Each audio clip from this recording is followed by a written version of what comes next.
Hey everyone, my name is Paul Vojchehoske and welcome to the Real Estate Classroom YouTube channel. Hey, real quick, do me a favor, give this video a thumbs up, hit that red subscribe button, click on the notification bell, comments, questions down below, would appreciate it. Okay, so in today's video, we're going to discuss the sales comparison approach to value, or sometimes called the market data approach.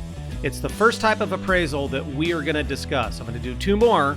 The cost approach to value and the income approach to value, but this one is the sales comparison approach. Let's get to it.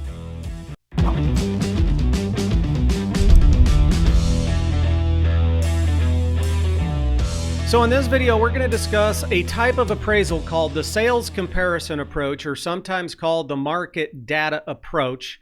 I briefly, in my previous video, we discussed the three types, or the three approaches to value. We just gave the 50,000 foot view. Now I'm going to do a video on each one of these types of appraisals, and we're going to dive deep into each one, and so you understand how the mechanics and the processes of each one work. But today we're going to focus on the sales comparison approach, or sometimes called the market data approach.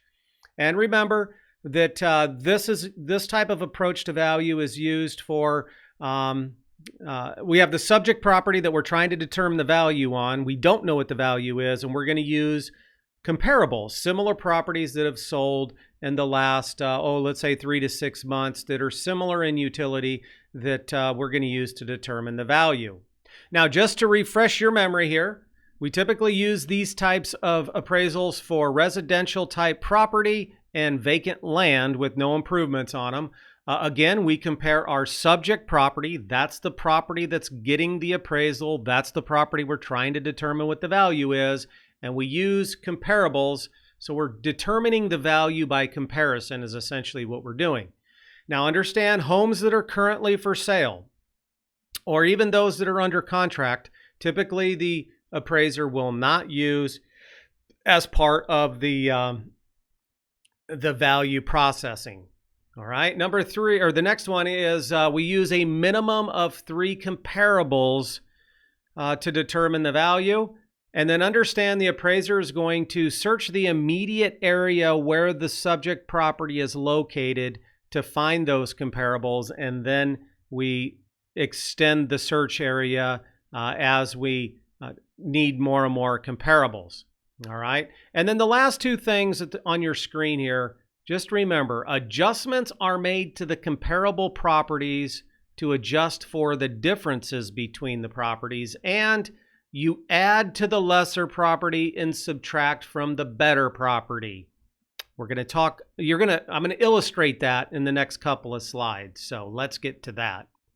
All right, so let's take a look at how the process of valuation actually works. Now, over here in your left-hand column, these are what we call the categories of adjustments. All right, so we have things like the number of bedrooms, the number of garages, features or amenities, location. Now, as I said in my previous video, there is probably a dozen, 15, maybe 16 different categories that we're going to make adjustments for, because not every property has every feature.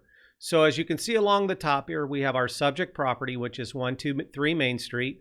Our first comparable is 610 Main Street, and it sold, excuse me, the actual sale price was $240,000.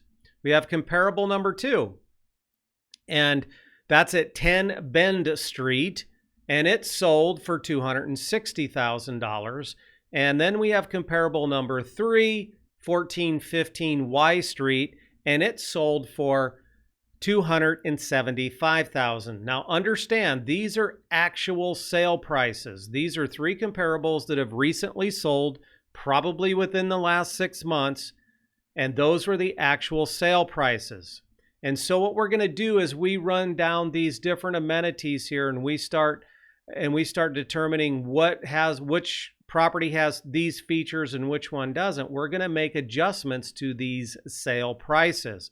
In the end, at the bottom, we're going to come up with our adjusted sale price. Now, I know there's going to be a question. Why doesn't the appraiser just simply take these 3 properties and add them together and divide by 3 and use the average? Well, maybe a lazy appraiser would do that, but that's not the proper technique or process to do it. So let's go through and start making adjustments. So our subject property, 123 Main Street, it is a 3-bedroom house.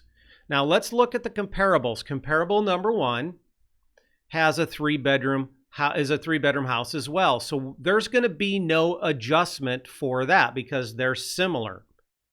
All right, but let's look at comparable 2 and 3. Both of those are 4 bedrooms. 4 bedrooms do not look like our 3 bedrooms. So how do we make, in monetary terms, how do we make comparables 2 and 3 look like ours? So we're going to have to deduct from that actual sale price. So the appraiser has determined that each bedroom, or the value of each bedroom in that area, is $10,000. Now, I know I'm going to get this question. Where do they get that value from? Number one, that's beyond the scope of what we're trying to do here. You do not need to know that for your licensing exam. But to answer the question is, appraisers in each locality, they have a list of valuations for each type of feature. So if you live in Dallas, Texas, all the appraisers are going to know that each bedroom is valued or is worth X amount of dollars. A pool is worth X amount of dollars, which is going to be different than in Bismarck, North Dakota. So the appraisers have that data available to them. In the area wherever this property is located, the appraisers have determined that each bedroom has a value of $10,000. And remember, because 2 and 3 have 4 bedrooms and ours only has 3, we got to adjust down. We have to make the comparables look like ours in monetary terms. So $10,000 is going to be deducted from the actual sale price. Now let's look at how many garage spaces each of these properties have. Our subject property has 2 bedrooms. Comparable number 1 has 2 bedrooms as well, so there is no adjustments that's done. But let's look at comp 2 and comp 3. Both of those have 3 garage spaces. So the appraisers in that area have determined that each garage space is worth $5,000. So because comp 2 and 3 is bigger than ours, we have to subtract. And so we're going to subtract $5,000 from comp 2 and comp 3. All right, so let's take a look at features and amenities. So our subject property has a pool. Comparable number 1 does not, and comparable 2 and 3 both have pools. So in comparable 2 and 3, because no adjustment is needed, there's $0 amount that we have to take into consideration. But let's look at comparable number 1. Comparable number 1 does not have a pool, but ours does. So how do we make comparable number 1 look like ours? Well, the appraisers have determined that the pool is worth $2,500. So the appraiser is going to add $2,500 to that $240,000 sale price in the adjusted sale price column, because it does not have a pool and we're trying to make it look like ours. So they're going to add $2,500. Now notice, the $2,500 here is going to be added eventually to that $240,000 sale price. Location. So the lot that our property on is just average. The lot that comparable number 1 is on is just average. The lot that comparable number 2 is on is just average. But look at comparable number 3. It's on an above average lot. Now, what makes a lot average or above average or whatever? Well, there could be a lot of reasons, but let's just say, for example, in our scenario, that comp number 3, the lot that they're on has a great view, maybe a water view or a view of the river or the ocean or whatever the case may be, and comparable 1 and 2 does not. So there are no adjustments for comparable 1 and 2 in this category. However, because it's a better lot, we're going to adjust down. Remember, we're trying to get the comparable to look like our subject property. That's why we make the adjustments to the comparables. The appraiser has determined that the value is $5,000, so we're going to deduct $5,000 off of this $275,000 sale price that comparable number 3 has. Now, as you can see, if this was a real appraisal, the appraiser would continue down with all the categories, but we're going to stop here.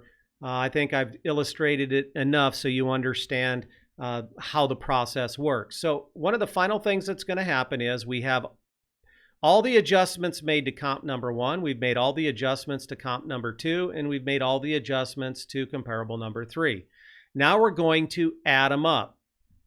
And let's see what the adjusted sale price is for each comparable.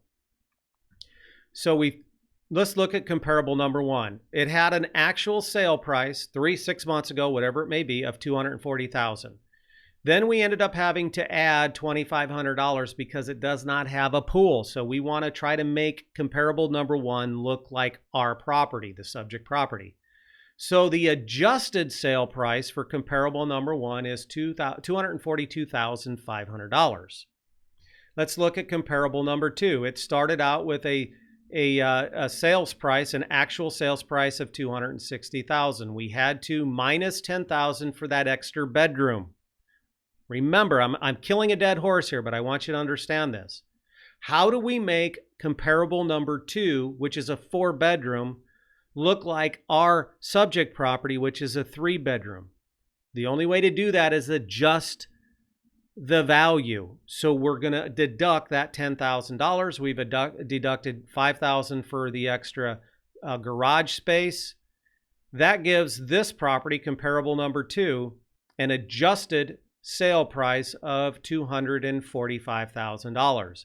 Now let's take comp number 3, which sold for $275,000. It has 4 bedrooms. Ours has 3. So we adjusted it down $10,000.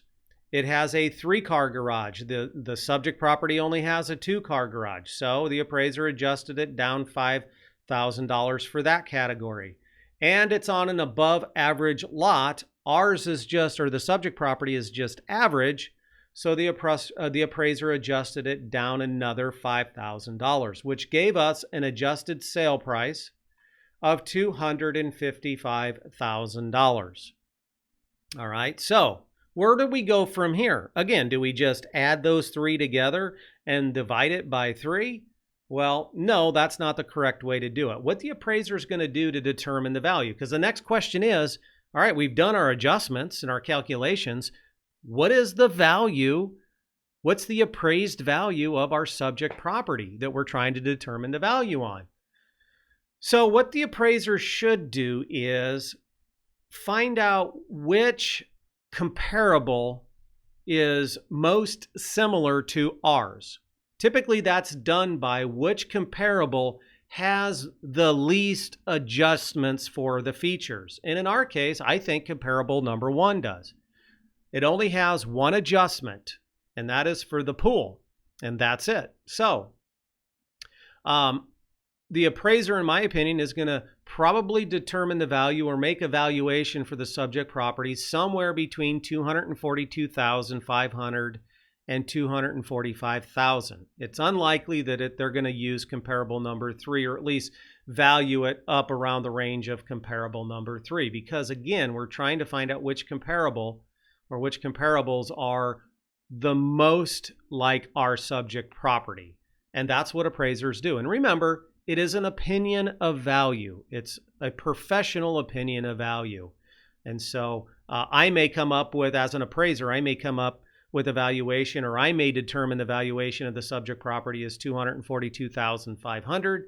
Another appraiser may say $245,000. Another appraiser may say $243,000. But my guess is all the appraised values are going to be within that price range. That, my friends, is the sales comparison approach to value. Very important that maybe you watch this a couple more times so you understand how we came to the valuations and how we made the adjustments to the comparables. It's key to remember, we make the changes to the comparables, not the subject property. So, all right, if you're going to continue studying, check out this video, which is going to be my next video, which is the cost approach to value. If you have not subscribed to the channel, please do so. Click the little circle to my left, and then comments and questions down below. It's That's all I got for this video. I will see you in our next video.